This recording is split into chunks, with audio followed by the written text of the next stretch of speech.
Boa noite a todos.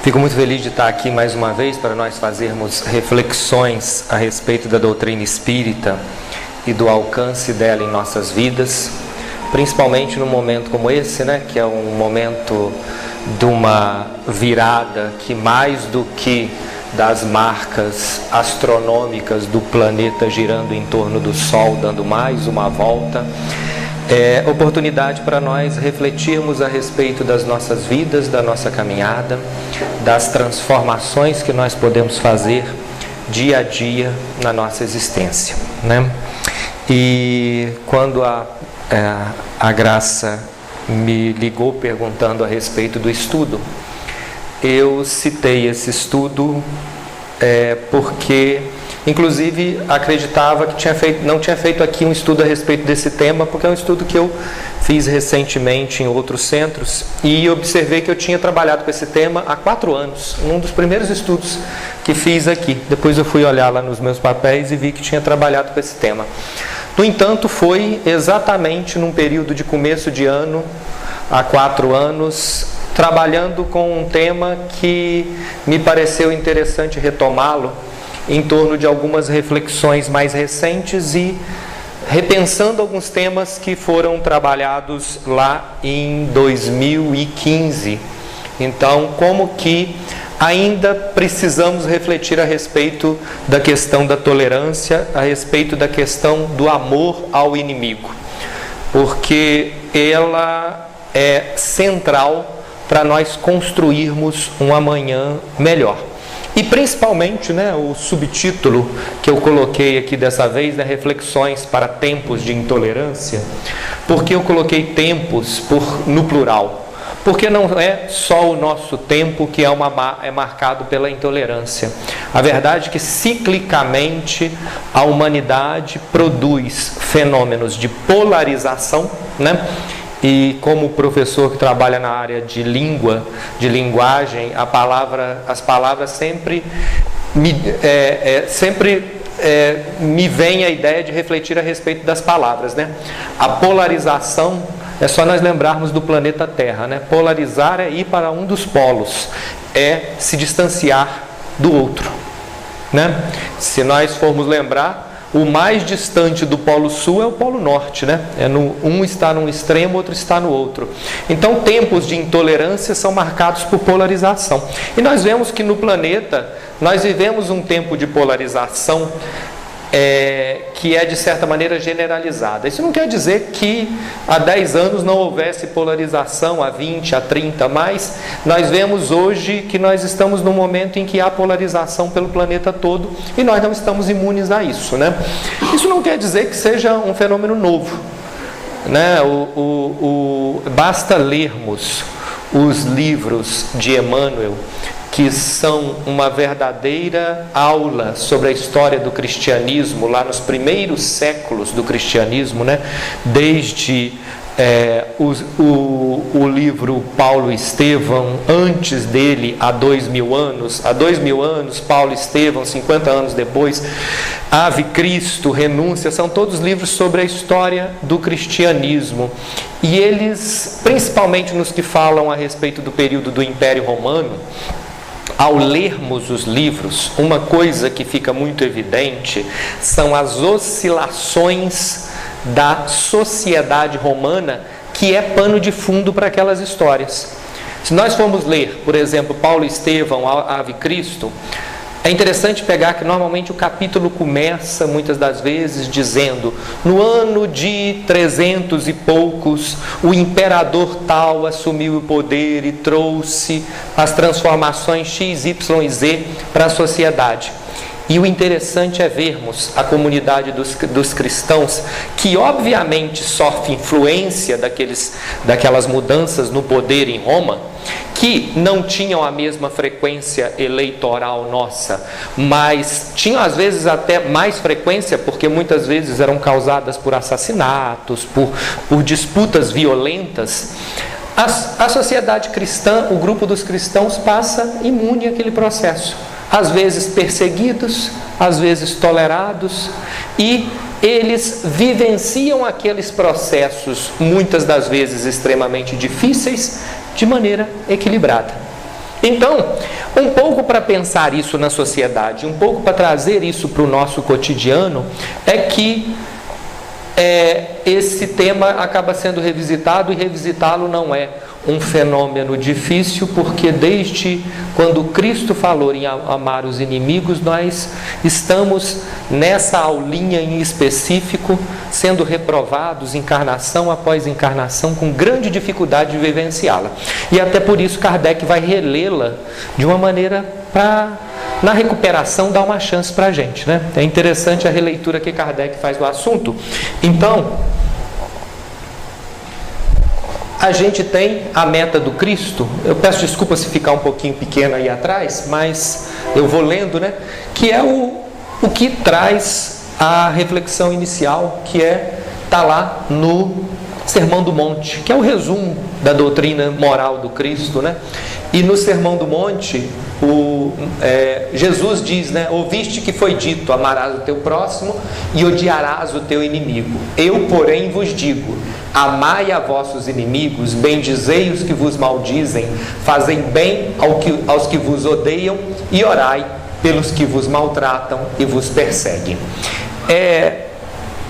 Aponta-se aí uma das metas que nós temos mais dificuldade de vivenciar dentro daquele ideal que o Cristo resume no sede perfeitos.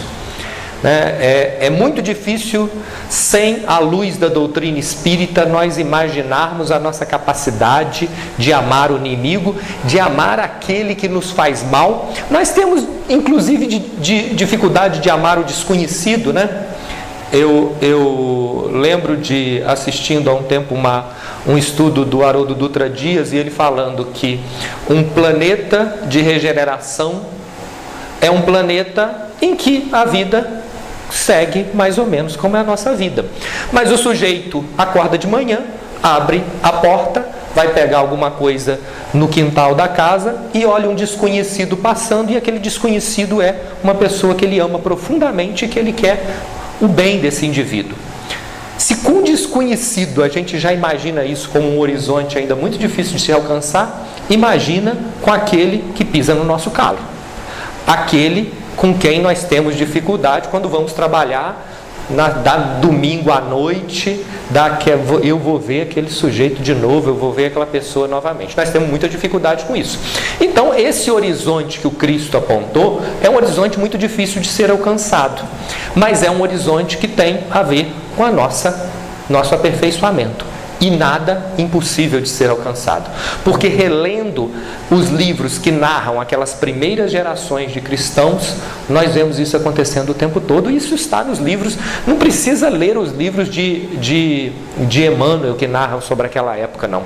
Basta ler os livros, inclusive até no site do Vaticano tem narrativas sobre aquela época, de historiadores da época, a forma como os romanos ficavam absolutamente assustados com a tranquilidade com que os cristãos se submetiam àqueles espetáculos terríveis em que eles seriam assassinados, né, no Coliseu e em várias arenas romanas, né? A forma como eles, né, tem uma narrativa que está bem me lembro, em Ave Cristo, em que uma cristã está crucificada para ser devorada pelos leões, e o soldado romano pergunta: onde está o Cristo que você tanto ama diante dessa situação? E ela responde: mesmo aqui está me ensinando a te amar.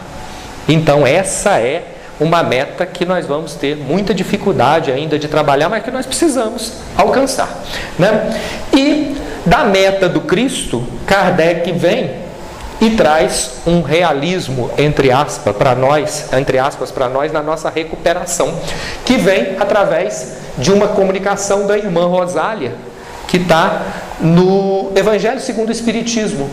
E esse capítulo é interessante perceber que ele começa com uma reflexão, porque aqui está falando sobre caridade, mas quando nós vamos ler lá no começo da página, a reflexão é: Jesus disse, amai o próximo, amai o inimigo. Como que nós alcançamos isso?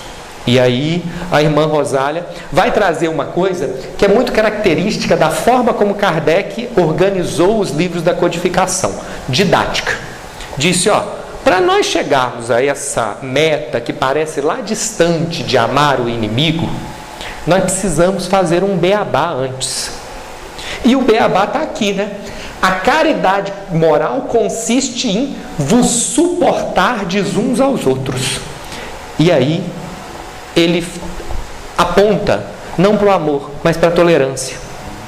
Então ele diz, olha,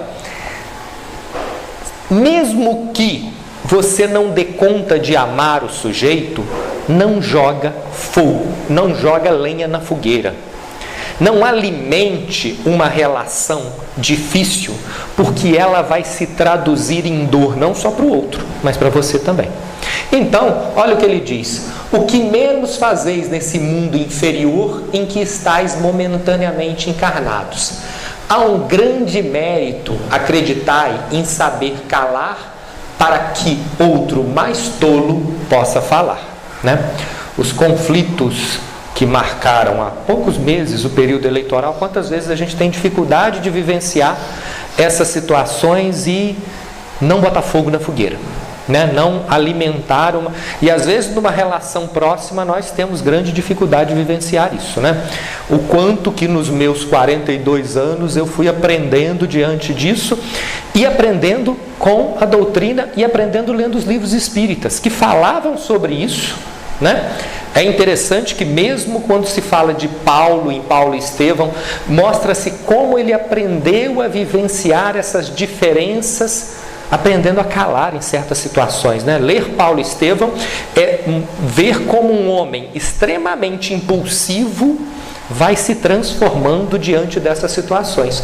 Então, olha só, há um grande mérito em saber calar para que outro mais tolo possa falar, não ver o sorriso desdenhoso com que vos recebem pessoas que muitas vezes erradamente se julgam superiores a vós, e ela diz, muitas vezes erradamente, quem somos nós para julgar que espírito está num grau de evolução assim ou assado? Normalmente nós estamos mais ou menos na mesma caminhada. Então, o realismo, e aí eu coloquei entre aspas porque é uma percepção que me parece pessoalmente muito clara, que o Evangelho segundo o Espiritismo, as obras que trabalham o cristianismo a partir da perspectiva da doutrina espírita, dizem, olha, amor ao inimigo é um horizonte que, se a gente for pensar no estudo, é o PhD.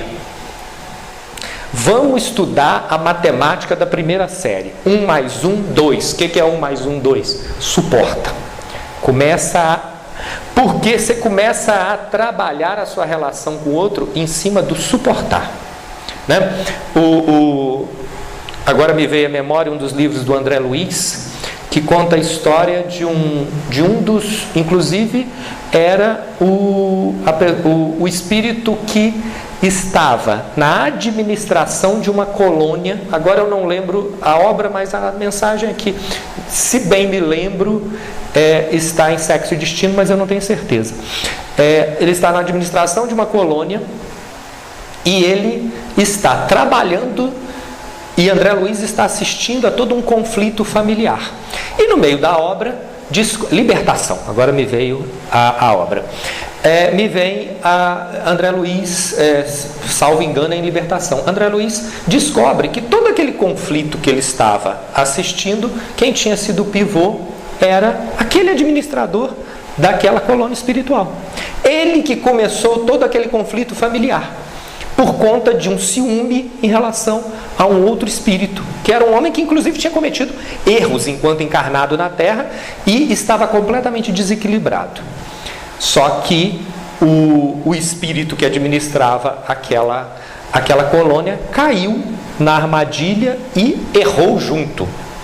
E como punição, mas na verdade essencialmente nós sabemos que é educação, ele ficou como administrador daquela instância espiritual, mas ele teve que cuidar do seu adversário.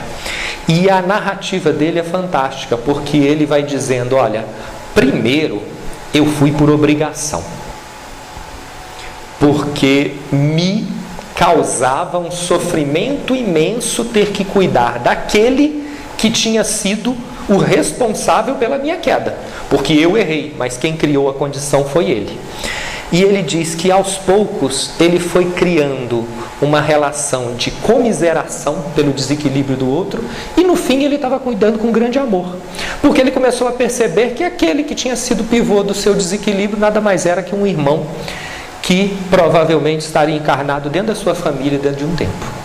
Então ele precisava aprender a amar antes de chegar na encarnação.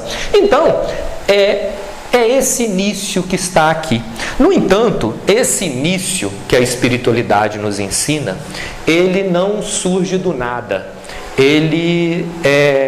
O que o Kardec ensinou tem a ver com a percepção de que através de quase 2 milênios, né? Porque se a gente for pensar, do nascimento do Cristo até hoje, o Espiritismo só tem os últimos 10%. Então 90% desse tempo a gente estava diante ainda da mensagem original do Cristo. Mas é interessante porque entre esses 2 momentos há um trecho que eu li há 2, 3 meses, que está no Brasil, Coração do Mundo, Pátria do Evangelho. Primeiro capítulo do Brasil, Coração do Mundo, Pátria do Evangelho, narra-se uma situação em que Jesus e vários dos trabalhadores espirituais estão sentados observando a região da Palestina, a região lá onde o Cristo teve a sua única encarnação no planeta. E isso daqui é um trechinho em que o Cristo está respondendo e conversando com alguns dos seus trabalhadores mais próximos sobre a situação terrível que ele estava assistindo, que era o momento já dos últimos momentos das chamadas cruzadas, em que houve o derramamento de sangue de uma quantidade imensa de espíritos encarnados na Europa e no Oriente Médio por conta das disputas pela chamada Terra Santa. E um dos trabalhadores do Cristo mais próximos diz a ele: mas há sinceridade nessas pessoas que estão indo lá para essas guerras. E Jesus responde, né? E que acham aquela terra como santa, né? E ele diz: qual lugar da terra não é santo? Em todas as partes do mundo, por mais recônditas, né, por mais distantes que sejam, paira a bênção de Deus convertida em luz e no pão de todas as criaturas. Era preferido que Saladino era o líder do mundo árabe à época, né? Ele era inclusive ele se torna muito mais violento por conta das invasões dos europeus, né? Era preferível que Saladino guardasse para sempre todos os poderes temporais na Palestina a que caísse só um dos fios de cabelo de um soldado numa guerra incompreensível por minha causa, que em todos os tempos deve ser a do amor e da fraternidade universal. É interessante porque nós provavelmente, né, porque a gente não tem que olhar para fora, a gente tem que olhar para dentro, né? Muito provavelmente nós tivemos encarnações no meio desse processo e muito possivelmente nós contribuímos para esse processo, se não pessoalmente, porque era um percentual pequeno de soldados em relação à população europeia toda, mas na vibração, achando que aquilo era certo, esquecendo que quando Cristo se encontra com uma mulher indo na peregrinação para Jerusalém e ela fala sobre orar no templo, o Cristo diz: há de chegar o tempo em que toda a terra será um templo. Ou seja, pouco importa onde você está, importa o que você faz. Então, ele vai falar sobre essa questão de uma hipervalorização de questões materiais. E ele deixa de maneira bem clara a desimportância que existe dessa questão geográfica. Nós somos, como espíritos, cidadãos do universo. Estaremos ainda vivos quando esse planetinha deixar de existir. Então, ele é meio, ele não é fim. Ele é meio para a nossa transformação. Ele não é um fim. E aí, em cima dessas reflexões, trazendo até algumas coisas que eu tinha pensado já há algum tempo, na verdade, nós vivemos uma psique da disputa. E lembrei ali das disputas que marcam talvez uma das histórias de ficção mais conhecidas por nós, que é a história de Romeu e Julieta. Romeu e Julieta mostra o quê? A briga como parte, as disputas de família, as disputas de grupos como parte da nossa construção psicológica, né? Os profissionais que trabalham com mídia falam sobre isso. O que dá Ibope é o conflito. O que dá audiência, né? Porque Ibope é o nome de uma empresa, né? Mas o que dá audiência é o conflito, né? Você tem programas e mais programas de televisão que vivem de mostrar briga, essencialmente, de mostrar disputas. Nós somos atraídos pelo conflito. E os Montecchios e Capuletos lá da obra do Shakespeare nada mais são do que reflexo da nossa psicologia que gosta de disputa, né? Nós gostamos do espetacular, né? Mas essencialmente nós gostamos da espetacularização ainda, daquilo que superdimensiona certas características da sociedade. E nas relações familiares, né, essa historinha do Romeu e Julieta nada mais é, do ponto de vista espírita, do que o reflexo dessas disputas que estão no mundo aí, né? Que as disputas entre palestinos e cristãos, entre árabes e cristãos, elas refletem as disputas que estão dentro das famílias, dos grupos sociais, né? O ambiente espiritual em que nós vivenciamos a nossa realidade. E a construção de laços, muitas das vezes desequilibrados. Então, entre os Montecchios e Capuletos, pensados sob a ótica espírita, estão as relações familiares. E essas relações familiares, elas muitas das vezes são construídas entre dificuldades, né? A historinha do Romeu e Julieta, lá pensada sob a ótica espírita, mostra em duas famílias, dois espíritos que não se ajustam, né? E por isso mesmo que nós nos identificamos, porque nós nos identificamos com o fato de que a família, ela é marcada pela dificuldade de se ajustar. Então, muitas das vezes, as famílias recebem em seu seio indivíduos com os quais o grupo se comprometeu. Aquele indivíduo que está na obra de André Luiz, estava sendo cuidado por um espírito depois do desequilíbrio que ele causou, provavelmente encarnaria naquele grupo familiar, porque os laços de inimizade teriam que ser transformados em laços de amor, né? É interessante que, segundo as narrativas, não só nas obras mediúnicas, mas nós vendo isso, né? O ódio prende, o amor liberta. Quando você se torna, quando acaba aquele problema, cada espírito vai para o seu lugar para seguir os seus diversos compromissos, porque aquele laço de dificuldade se rompeu. Então, exatamente quando você quer ficar junto, aí não precisa mais. E cada um vai seguir o seu caminho, né? Então, muitas das vezes, os grupos familiares recebem indivíduos com os quais eles se comprometeram. Ou indivíduos com os quais uma daquelas pessoas se comprometeu e as outras auxiliam a resolver aquilo. É só imaginarmos a história de André Luiz, não dele enquanto o que ele narra, mas enquanto espírito, ele falando da sua vivência.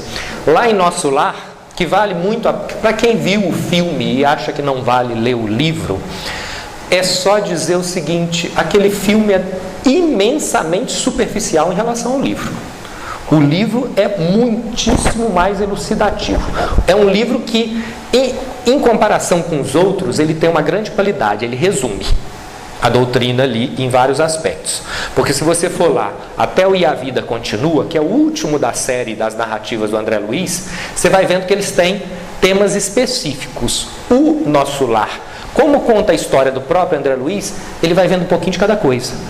E lá ele vê sobre a própria mãe, que vai encarnar de novo, casar com o marido e ter como filhas as amantes do marido. Por quê? Porque é preciso transformar em amor os laços de dor. Agora, acha que aquela família vai ser fácil?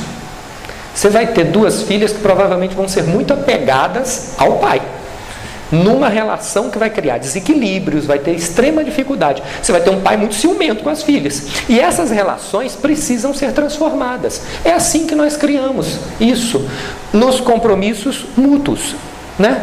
Deus trabalha no silêncio.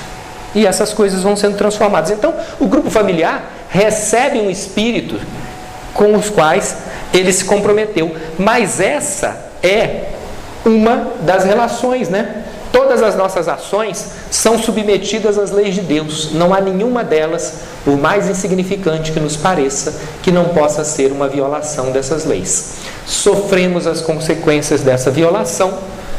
Não nos devemos queixar senão de nós mesmos, que nos fazemos assim os artífices da nossa felicidade ou da nossa infelicidade futura. Vivemos num país, imaginemos os tantos conflitos que existem no mundo aí, e diante de um conflito no país vizinho, nos fechamos para esse conflito. Não quer dizer que a gente deva agir com desequilíbrio total. Não nos esqueçamos que até nosso lar tem muros e barreiras. Mas ignorarmos o conflito do outro lado significa que estamos preparando possivelmente uma encarnação do lado de lá. Porque o silêncio diante da dor cobra resultados dessa natureza, né? As obras mediúnicas, inclusive, narram muitas das vezes isso, né? O imperador romano que não atendeu ao seu povo volta depois como um plebeu, se não como um indivíduo que vive a triste situação da escravidão que existia normalmente lá no Império Romano, né? É muito provável que nos conflitos entre árabes e judeus, que estão aí há tanto tempo marcando aquele grupo, e talvez nós tenhamos nos encarnado entre eles várias vezes, né? É muito provável que aquele que foi intolerante de um lado pule para o outro, para viver a outra experiência, para ver com outra perspectiva, para olhar a realidade do outro lado. Porque nós estamos aqui para viver toda a experiência. Se eu vejo com intolerância o outro lado, é normal que eu pule para o lado de lá, né? Então, Kardec, no comentário à questão 964, comenta isso. Mas também existe outro processo, em que um membro de um grupo familiar necessita viver em outro ambiente para exercitar sua transformação. Não achemos que nós vamos ficar encarnando para sempre nos mesmos grupos. Isso é absolutamente impensável, pensando na evolução espiritual. Achar que nós, como espíritas, estamos vivendo a encarnação do modo fácil. Nós sabemos a função, sabemos o objetivo, sabemos mais ou menos o que temos que fazer. A fila para encarnar como espírita deve estar muito maior do que outras filas. Até porque ainda o espiritismo não tem esse grande nível de divulgação na sociedade. Então, a gente precisa perceber que a gente precisa exercitar o amor universal para fora. A gente recebe indivíduos e depois, muitas das vezes, vai construir relações com outros indivíduos. Então, na relação da família para a humanidade, a gente vai ver acontecer isso em vários níveis. Um exemplo claro é imaginar a grande família de um planeta. Antes de chegar na reflexão específica ali, eu acho que isso é interessante lembrar. Muitas das vezes é comum falar-se nos meios espíritas sobre a história dos exilados de Capela, né? Capela era uma grande família espiritual e um grupo deles, por desequilíbrio, teve que sair daquela família para vir aqui ajudar a gente. Às vezes a gente acha que só aconteceu por punição, né? Espíritos desequilibrados que vieram para cá. Não, era a necessidade deles se reequilibrarem. e não duvidemos.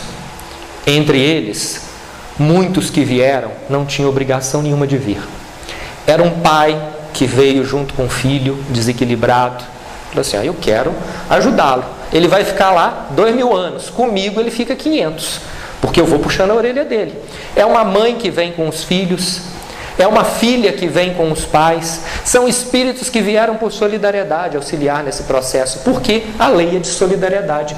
E não, nós precisamos exercitar o amor universal. E aí, eu até trouxe umas obras sobre as quais eu tinha falado até num outro estudo, mas eu acho que vale a pena falar sobre elas, no outro estudo que eu fiz aqui, que são obras da dona Ivone Pereira. O primeiro é de uma delas eu não tinha falado ainda, mas eu acho que é interessante falar. Primeiro é um trio de obras, que na verdade é uma trilogia que fala sobre alguns espíritos que precisam viver a relação entre eles de uma maneira mais equilibrada. E eles saem do seu grupo familiar para exercer a solidariedade, o amor ao próximo num nível maior. Primeiro, nesse livro aqui, conta-se a história de um período, nessas 3 obras, conta-se a história de um período de polarização muito grande, que precede na França, em alguns tempo, o período que levaria no extremo à Revolução Francesa. No livro Nas Oragens do Pecado, fala-se sobre as disputas religiosas na França, e o livro começa com um período muito triste que ficou conhecido como a Noite de São Bartolomeu, que é uma noite em que há uma grande disputa entre grupos católicos e protestantes na França, que vai redundar num grande massacre dos protestantes na França, que ficou conhecido como a Noite de São Bartolomeu. Não se fala sobre a Noite de São Bartolomeu especificamente, mas se fala sobre um espírito que vai fazer parte dos tribunais inquisitoriais na época e vai, depois da Noite de São Bartolomeu, nas outras perseguições que acontecem depois, vai ser o responsável pelo assassinato de um grupo familiar no interior da França. E o mais interessante é quando ele desencarna, ele vai ser informado que aquele grupo familiar que ele assassinou era a família dele. E ele vai começar a lembrar que aquelas crianças que ele assassinou eram filhos dele na encarnação anterior. E, por não conseguir ver além do horizonte do tempo histórico em que ele vivia, ele fez absurdos em nome do cristianismo. Se eu não vejo o sujeito que vive lá no mundo árabe, dentro de uma outra religiosidade, sob a mesmo prisma que eu vejo aquele que está do meu lado, eu não estou percebendo a mensagem do Cristo, que é ver além das aparências. Quem sabe aquele sujeito lá encarnou na última encarnação na minha família? Quem sabe o sujeito que vê o mundo da forma mais diferente possível é parte da minha família? Tem um livrinho do Machado de Assis, que não tem nada de espírita, mas que é muito Romeu e Julieta no sentido das brigas, que se chama Esaú e Jacó, que são 2 irmãos que brigam. Eles estão lá na época em que o Brasil vai se proclamar a república. E um deles defende o império, o outro defende a república. E eles brigam até que se proclama a república. Quando se proclama a república, o irmão que era contra a república começa a mudar de ideia até que ele vira um defensor da república. O outro muda de lado. Ou seja, o que eles queriam era brigar. A dificuldade deles era de suportar um ao outro. Eles não conseguiam ficar do mesmo lado. Então, nós temos que analisar isso. Quem está do outro lado tem que ser visto como um irmão. Então, essa que é a grande lição. E aqui nós temos a narrativa de um fracasso. E desse fracasso, os outros livros falam sobre isso. Não vou antecipá-los, vale a pena lê-los. São livros fantásticos. No Sublimação, a gente tem um caminho oposto. A gente conta a história, num dos livros, ele é narrado. Esse livro tem 2 espíritos como autores, são pequenas narrativas, do Leon Tolstói e do espírito Charles. Essa narrativa específica é do espírito de Leon Tolstói. E ele conta a história de um casal que se forma, Romeu e Julieta, perfeito no início. Um é filho de uma família de soldados e ele se apaixona pela princesa. Quando o pai da princesa, de uma nobre, não chega a ser uma princesa, um pai da moça descobre isso, ele, que era bem relacionado no Império Russo, consegue uma transferência compulsória do jovem soldado para a Sibéria. É como se você conseguisse, num mundo de 200 anos atrás, que alguém fosse transferido para o Acre, aqui no Brasil, de distância. Aliás, muito mais distante do que isso. Eles nunca mais se veem. E mantêm a relação, a sensação de amor de um em relação ao outro, até desencarnarem.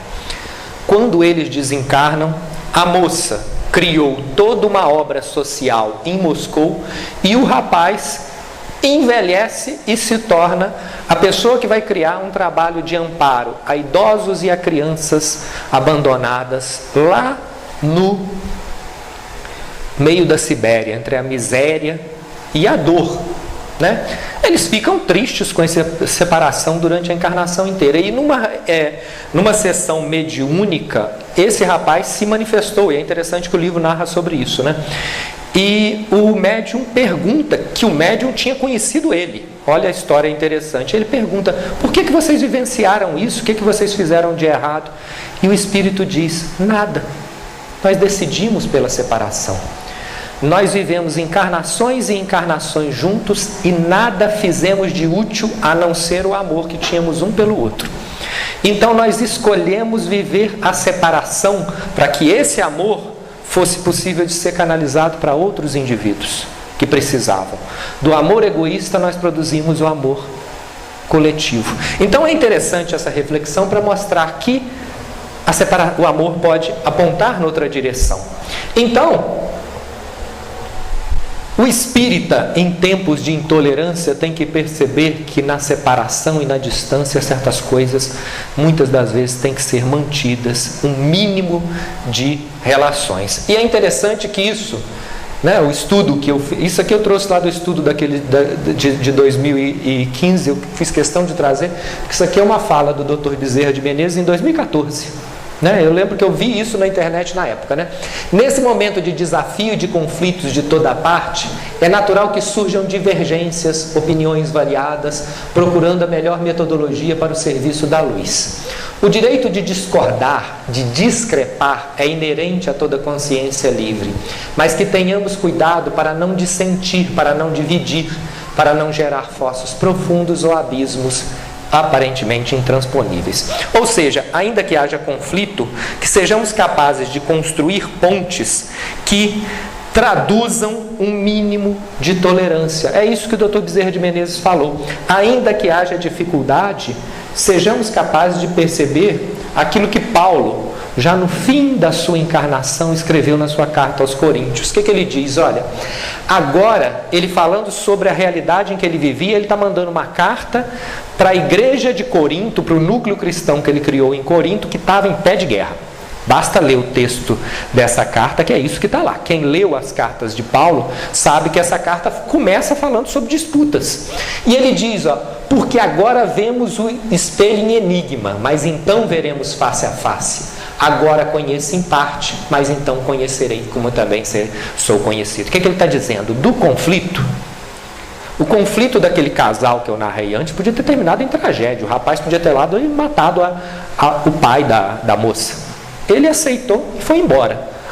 Ele compreendeu que ele não tinha forças para transformar aquele contexto e resolveu transformar-se. O que Paulo está dizendo? Ele diz, diante de uma realidade qualquer, eu vejo espelho em enigma, eu vejo uma parte. Isso aqui ficou famoso na voz do Renato Russo, né? Agora vejo em parte, mas então veremos face a face. Agora eu conheço uma parte, mas então, quando desencarnar, eu vou entender todo o planejamento desse processo. Eu vou entender por que essas coisas estão acontecendo. E eu vou entender também que a realidade é uma grande oscilação. O mundo material é isso. Ele se faz de oscilações e de transformações que vão se fazendo o tempo todo. E ele diz, olha, vocês estão vendo todos esses conflitos, cada um tem uma opinião, fulano tem essa, fulano tem aquela, a carta toda vai falando disso. Eu não estou a favor do lado A, do lado B, cada um está vendo um lado. da realidade. E é aí que ele diz, ele termina dizendo isso, ó. Eu conheço uma parte da realidade, eu não conheço a realidade toda. Quando eu tiver um olhar mais distanciado, eu verei face a face, eu verei todos os aspectos da realidade. É o Paulo amadurecido, depois de muito apanhar da vida, né? Porque aqui é o Paulo numa das suas cartas mais fantásticas, né? Então, quando a gente pensa, por exemplo, as disputas que marcam a sociedade dentro da política, dentro de todos os lados, a gente vê que o seguinte, né? Existem relações dentro da sociedade que apontam para o fato de que a lei do progresso nos ensina que a evolução é um caminho através do qual cada um de nós alcançará a própria redenção, né? É a ideia do livre-arbítrio que nos faz autores do nosso destino, né? Então, dentro das doutrinas que marcam, por exemplo, a sociedade e a política, um dos aspectos essenciais é compreender que, quando se fala sobre a ideia da liberdade, da iniciativa, até da livre iniciativa, isso tem eco dentro da lei, porque o indivíduo tem que construir o seu próprio futuro. Mas, por outro lado, quando se fala de solidariedade e de amparo, há também a ideia de que fora da caridade não há salvação. Nós precisamos amparar uns aos outros. Então a lei aponta aspectos e os soma. E percebe, além dos conflitos, que as grandes qualidades são maiores. Então, é isso que está apontado dentro da doutrina e dentro da literatura espírita. Um outro aspecto que está aqui é que está um pouquinho à frente, né? Daquele amai vossos inimigos. Eu voltei novamente em Jesus, né? Se amardes os que vos amam, que galardão tereis? O que você fez demais? Não fazem os publicanos também o mesmo? Ou seja, ser capaz de compreender e tolerar aqueles que pensam diferente é a grande virada da moeda. Porque achar que no planeta de regeneração não vai ter conflito é besteira. Quando nós lemos os livros de André Luiz e outros médiuns que falam sobre o mundo espiritual e sobre colônias espirituais, uma das coisas mais surpreendentes é perceber, tem conflito. No início de Nosso Lar, conta-se a história de uma série de disputas políticas, no sentido de polis, de cidade, porque Nosso Lar é uma cidade espiritual, dentro do Nosso Lar, que vão inclusive resultar na mudança do governador de Nosso Lar. Quem lê o livro lembra disso. No entanto, esses conflitos têm, no fundo, a percepção de que ambos os lados nessa disputa querem o melhor. No entanto, eles têm visões diferentes sobre o melhor. Às vezes a gente esquece, por isso que a doutrina espírita nos fala, transformemos os espíritos e os indivíduos, que a sociedade vai junto, né? Num livro Reino, do Herculano Pires, que é um autor fantástico de se estudar, é um livrinho desse tamanhozinho, inclusive ele é pequenininho até no tamanho, é um livrinho que dá para ler em um dia. Herculano Pires fala sobre como Cristo fala que o reino vem de dentro de nós. E nós ficamos, desde aquela época, querendo transformar o mundo do lado de fora para o reino surgir. Isso é uma besteira. O Cristo nasceu como um indivíduo completamente sem importância para a sociedade da época, para mostrar o seguinte: a gente se transforma por dentro, não é por fora. Que diferença faz se o rei dos palestinos fosse o indivíduo A ou o indivíduo B? Se aquilo um dia ia acabar. Transformar por dentro. Imaginemos qualquer sociedade no mundo hoje, aquela com as quais que nos parece a mais certa e a mais errada. Imaginemos a sociedade mais errada e o sistema político mais errado possível para administrar o mundo hoje, que nos parece. Pensemos o seguinte: a espiritualidade decide que lá vão encarnar espíritos com um mínimo de equilíbrio e com um grau de evolução acima da nossa média. Não precisa nem ser espírito puro, não, que aí está pedindo demais. Aquilo que para nós dava errado começa a dar certo, porque o problema somos nós que fazemos a psicosfera do planeta, nós que fazemos com que a sociedade ainda falhe. né? Isso não quer dizer que um sistema possa acelerar ou frear o processo, mas ele não leva, né? Tem uma frase de eu não me lembro de quem é, que eu achei fantástico, que ele dizia o seguinte: não há governante que não faça um povo ir mais longe do que ele é capaz de ir, nem ir mais para trás do que ele é capaz de ir. Ele simplesmente trabalha com extremos de possibilidades. Não vai mais à frente, nem mais atrás. Ele fica naquele meio. Porque somos coletivamente, o processo é uma obra coletiva. Então, a gente tem que aprender a amar o diferente, né? Isso que está na mensagem. E no Livro dos Espíritos, traz-se uma outra reflexão, né?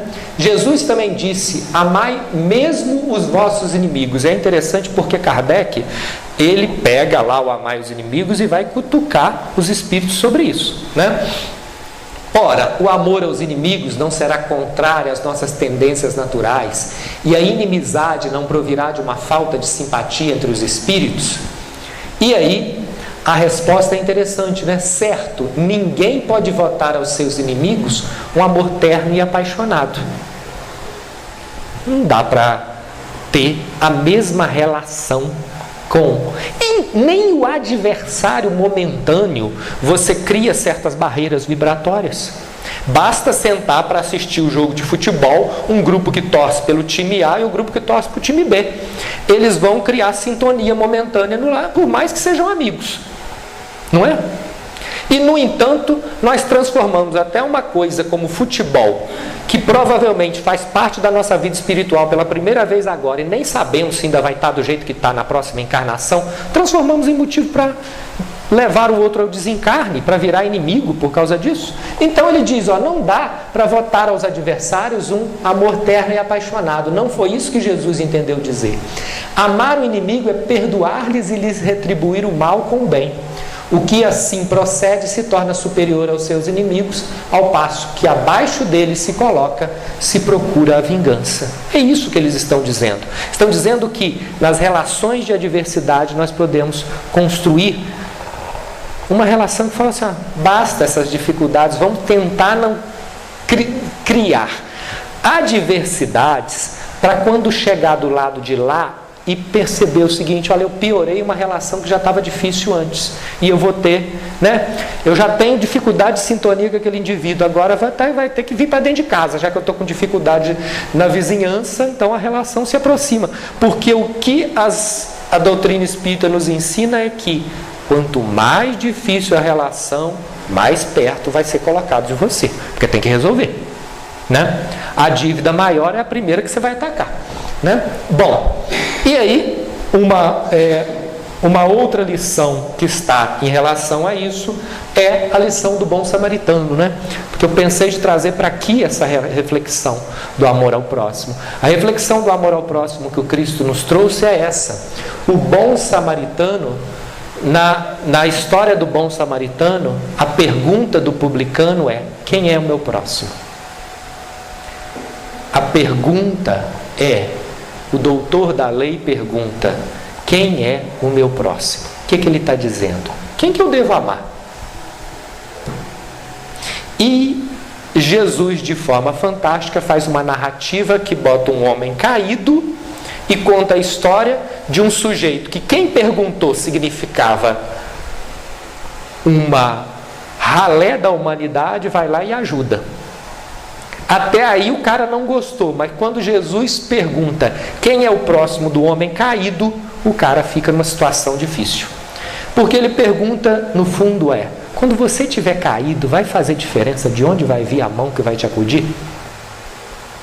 Quando você estiver lá sofrendo, vai fazer a diferença isso? Cultivar relações de tolerância, isso. Às vezes, aquele de quem menos esperamos vem um amparo, né? Eu lembro aqui, até para ilustrar a história, que até há poucos meses eu estava conversando com uma trabalhadora de um centro de Juiz de Fora, a gente estava falando sobre esse tema do amor ao inimigo, né? Ao adversário, que o Jesus nos ensina, e dessa solidariedade. Estavam discutindo inclusive a parábola do bom samaritano, e conversando ela falou assim, eu recebi essa lição pessoalmente, Tinha uma senhora que batia na porta da minha casa direto lá para pedir isso, pedir aquilo, e eu achava ela insuportável.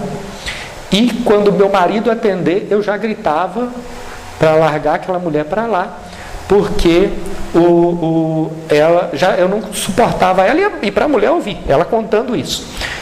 Quando eu fui ter um dos meus filhos, ele nasceu nessa época eu não lembro se era em Carnaval ou em Ano Novo, que o hospital estava às moscas, até inclusive tem muito pouco médico para atender, e ela recebeu o filho, a criança, e a criança começou a chorar, e não tinha quem atendesse. Ela tinha feito uma cesárea, estava toda dolorida, mal conseguindo levantar para pegar a criança para amamentar. Aí uma mulher do quarto ao lado foi lá e falou assim: não pode deixar que eu te ajudo, estou vendo o seu desespero. Quem era? Era a mulher que batia na porta dela. Então nós vivenciamos isso. E olha, essa é uma historinha ainda que está muito distante dessas outras narrativas. Muitas das vezes a gente precisa perceber que no campo daqueles que pensam diferente de nós, existem pessoas tentando acertar. Então a gente precisa pensar nisso. E aquilo que Paulo falou, o outro pensa diferente porque ele teve uma vida muito diferente da sua. Então ele vê uma parte do mundo que você não vê. Ele passou por cidades, passou por experiências diferentes. É preciso compreender isso para a gente superar o conflito. Jesus coloca o samaritano considerado herético, mas que pratica o amor ao próximo, acima daquele que faz na superfície o certo, mas que falta com a caridade. Ele não considera a caridade uma das condições para a salvação, mas a única, ver como caridade o adversário, né? Aí, no meio desses conflitos, eu quis fazer aqui uma coisa para lembrar, né? Olha, desde as épocas dos fariseus e samaritanos, quantos conflitos marcaram a humanidade? Judeus e romanos estiveram em guerra. Inclusive, né, Jesus fala, esse templo vai cair. No ano 60, o imperador Tito bota o templo que eles davam tanta importância abaixo, porque a história marca essas quedas. Romanos e os que eles chamavam de bárbaros, que eram os povos que estavam fora de Roma. Iconófilos e iconoclastas, sabe o que é isso? Eram os que defendiam que o cristianismo devia usar a imagem e os que defendiam não usar a imagem. Mas você pode achar, claro que existe todo um debate sobre isso, sobre a correção disso dentro do cristianismo, sobre a doutrina espírita, etc. Não vou entrar no mérito disso. Só que mataram por causa disso. Né? Não matarás, está lá desde a época de Moisés. Então você, para disputar uma questão da comunicação dos preceitos cristãos, você leva à morte do outro. Isso aqui foram 700 anos de guerra por causa disso. Cristãos e muçulmanos, que leva lá ao período da Inquisição, católicos e protestantes que durante anos e anos produziram guerras sanguinolentas. É só olhar o que acontece até hoje na Irlanda, de disputas sobre isso e outros lugares. Japoneses e chineses, que a gente olhar, sabe-se lá se a gente encarnou lá dentro das disputas no Oriente, provavelmente estivemos lá.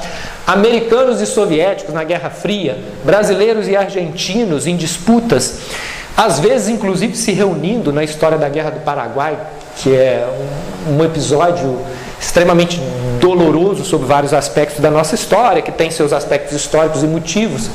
Republicanos e monarquistas, que eu citei aqui no Brasil, verdes e vermelhos na disputa política recente.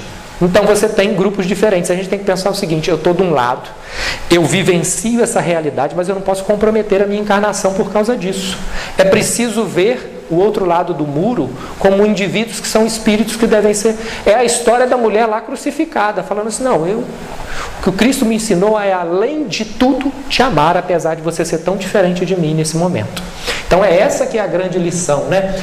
E milênios repetindo disputas entre Montecos e Capuletos, entre a família do Romeu e da Julieta. Milênios em que continuamos surdos à lição de Jesus. O que Jesus diz, o que Jesus faz quando monta o seu grupo de apóstolos e anda? Ele começa a perceber indivíduos que estão querendo se transformar em cada grupo. Pouco importa se é cobrador de impostos, se subiu na goiabeira, na árvore, lá eu não lembro, como é que chama? Tamareira, eu não lembro. Se subiu lá para poder tentar mostrar interesse por se transformar, ele vai lá e chama Zaqueu.